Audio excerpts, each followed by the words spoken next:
venez avec moi, je vais vous faire découvrir une partie de la tradition Opel. Nous avons ici l'Opel Manta, 1970. Un des éléments très importants pour nous, c'est ce qu'on appelle le compas. On pourrait le traduire par boussole en français. C'est un élément très horizontal, combiné avec un élément vertical.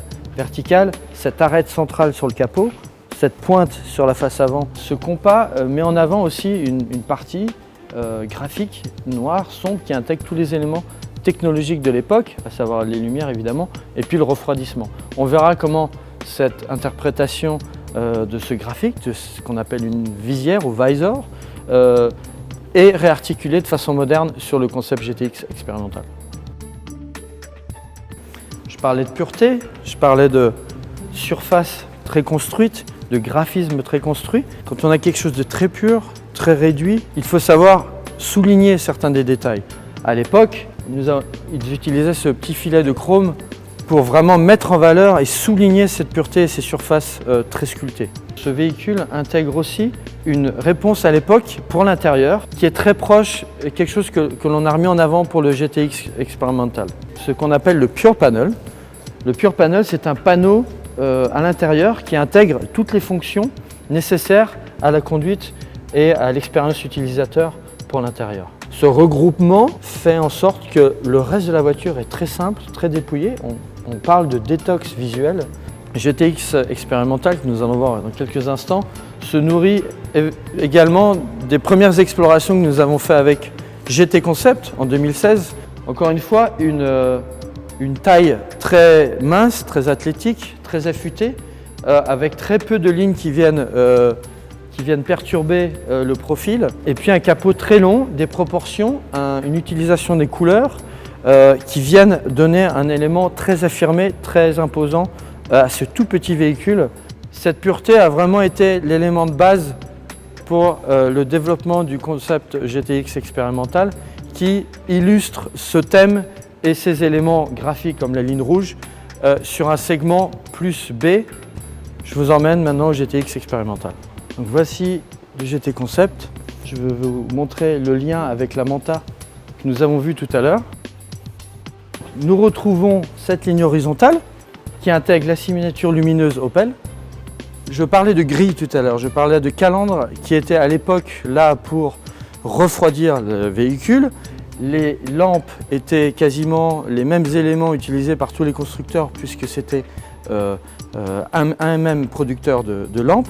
Pour nous, le futur est d'intégrer les nouvelles technologies nécessaires, par exemple, dans le futur aux voitures autonomes. Les capteurs, les sensors, tous les lidars, des montres très techniques, nous voulions les intégrer dans cette zone que l'on appelle, je vous le rappelle, visor, et qui est là pour à la fois protéger derrière la vitre, mais aussi pour mettre en valeur cette technologie qui finalement sont les technologies et une bonne partie du prix vient de ces technologies qui équipent les véhicules. Le refroidissement se fait maintenant par cette ouverture, mais en même temps c'est un petit clin d'œil à l'Olympia, Opel Olympia, qui avait une grille avec ces éléments verticaux comme ça. L'arête centrale se retrouve est un petit peu plus épaisse que sur le GT Concept, puisque nous parlons d'un crossover. Et puis nous allons rapidement montrer l'arrière. Là nous voyons clairement le compas et cette structure, encore une fois, graphique et formelle. Vous voyez une vraie cohérence entre l'avant et l'arrière. Nous n'avons plus visor derrière une vitre, mais nous avons la même silhouette, la même surface qui rappelle l'élément. Et je vous présente Céline qui va vous parler des éléments intérieurs. Alors, dans le concept GTX expérimental, les couleurs et les matériaux mettent en avant le caractère donc affirmé de la voiture et le côté pur. Donc, notamment avec le contraste des couleurs, en jouant avec le contraste des couleurs, on a joué avec des bleus, et non, ce n'est pas noir, c'est un bleu foncé, et gris très clair. Donc juste en venant souligner les espaces et les mettre en avant en jouant avec les contrastes, sans oublier le jaune, qui vient ici vraiment en accent et qui vient surligner vraiment et mettre en avant la silhouette donc de la voiture. Le jaune, donc ça nous rappelle bien sûr le jaune traditionnel Opel, qui a été ici remodifié, remodernisé avec une petite touche acide ajoutée au jaune traditionnel.